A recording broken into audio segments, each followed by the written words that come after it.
महायुतीचे राष्ट्रवादी काँग्रेस पक्षाचे उमेदवार दौलत दरोडा यांच्या प्रचार सभेसाठी मंचावर उपस्थित महाराष्ट्र राज्याचे उपमुख्यमंत्री आदरणीय अजितदादा पवार साहेब, प्रकाशजी पाटील, प्रमोदजी हिंदूराव, महायुतीचे उमेदवार दौलतजी दरोडा, मंचावर उपस्थित सर्व महायुतीच्या पक्षाचे अध्यक्ष, कार्यकर्ते, बंधू भगिनी आणि पत्रकार मित्रांनो, चांगली घोषणा आहे.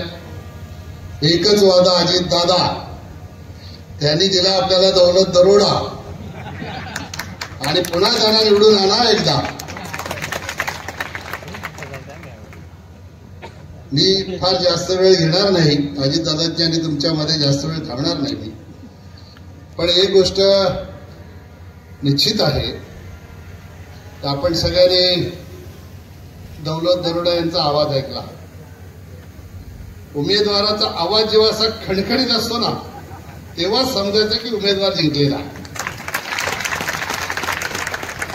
आणि कुठलंही युद्ध आपल्याला जिंकायचं असेल तर सगळ्यात आधी ते मनात जिंकलं पाहिजे, त्याच्याशिवाय ते रणात जिंकता येत नाही.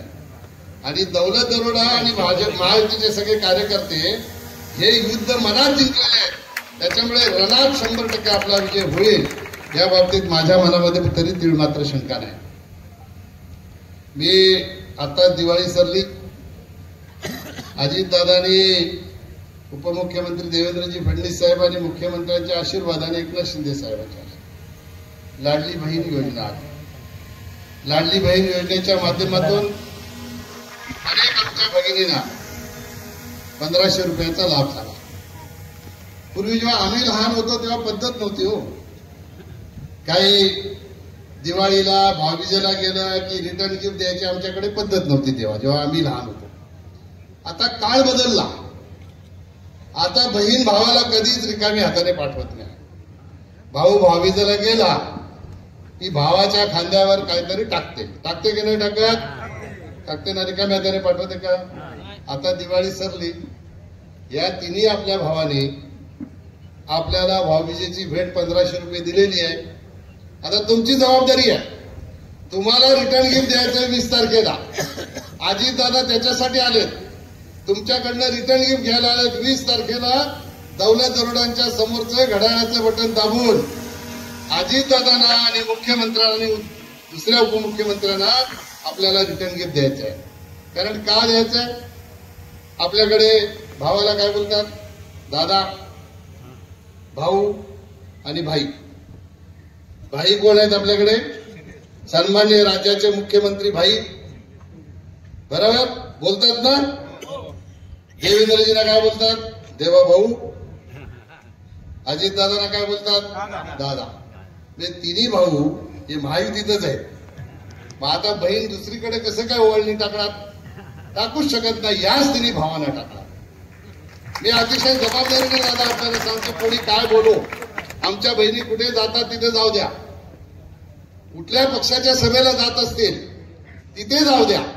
त्यांचं शरीर तिथं असेल, पण त्यांचं मन अजितदादा तुमच्याकडे आहे. ते 100% कुठेही असल्या तरी त्यांना जाणीव आहे की ज्या 3 भावांनी आम्हाला 1500 रुपयाची ओवाळणी दिलेली आहे, त्याच 3 भावांच्या पारड्यात आम्ही 20 तारखेला मतदान करणार आहोत. तेव्हा आमचा विश्वास पूर्ण आमच्या भगिनींवर आहे. आमच्या भगिनी या 100% महायुतीच्या पाठीशी उभी राहतील आणि इथे घड्याळाच्या समोरचं बटन दाबून दौलत दरोडा यांना पुन्हा एकदा निवडून आणतील. मी फार काही विकासाच्या कामांच्यावर, योजनांवर बोलत नाही. लोकसभेला आपण चिकार बोललेलो आहोत. 2-3 गोष्टींचा फक्त उल्लेख करेन. दादा, या शहापूर तालुक्यामध्ये 50 वर्षाच्या ज्या मागण्या होत्या, त्या यांच्या आशीर्वादाने मी खासदार झाल्यानंतर, मंत्री झाल्यानंतर त्या मागण्या यांच्या मी पूर्ण केल्या. एक वाशिंचा आरोबी, कलमगावचा अंडरपास, हे किती लोकांनी आश्वासनं दिली होती, पूर्ण केली की नाही केली?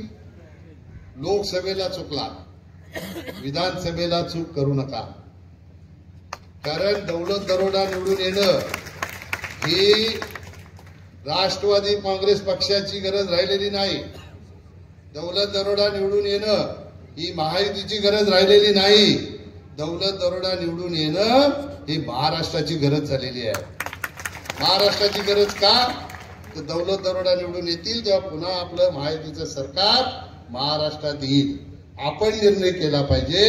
आपल्याला सरकार जे आणायचं आहे ते गतिशील, प्रगतीचं, उन्नतीचं. आपल्याला सरकार स्थगितीचं पाहिजे की प्रगतीचं पाहिजे हे ठरवण्याची वेळ आलेली आहे.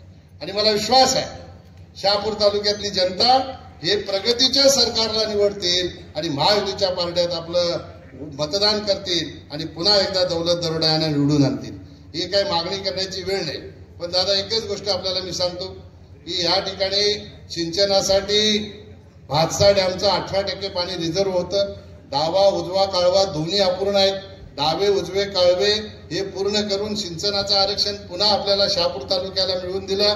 तर शहापूर तालुका, कल्याण तालुका, भिवंडी तालुका, वाडा तालुका सिंचनाची यांची व्यवस्था होईल. कोकणामध्ये आमच्या सिंचनाची व्यवस्था ही कुठेच नाही. ही ठाणे जिल्ह्यात व्हावी याच्यासाठी आपण प्रयत्न करून फॉरेस्टची समस्या असेल ती सोडवण्यासाठी आणि सिंचनाचं आरक्षण देण्यासाठी आपण प्रयत्न करावा. मी विश्वास आपल्याला देतो की दौलत दरोडा 100% 23 तारखेला रिझल्ट येईल तेव्हा आमदार झालेले आपल्याला बघायला मिळतील. मी इथून शाश्वत करतो की भारतीय जनता पार्टीचा कार्यकर्ता हा उमेदवार राष्ट्रवादीचा नाही तर भारतीय जनता पक्षाचा आहे असं समजून कामाला लागलेला आहे. म्हणून आम्ही सर्व कटिबद्ध झालेलो आहोत. महायुतीचे सर्व नेते दौलत दरोड्यांच्या पाठीशी खंबीरपणाने उभं राहून त्यांना निवडून आणतील अशा प्रकारचा विश्वास या ठिकाणी व्यक्त करतो आणि माझे 2 शब्द संपवतो. जय हिंद, जय भारत, जय महाराष्ट्र.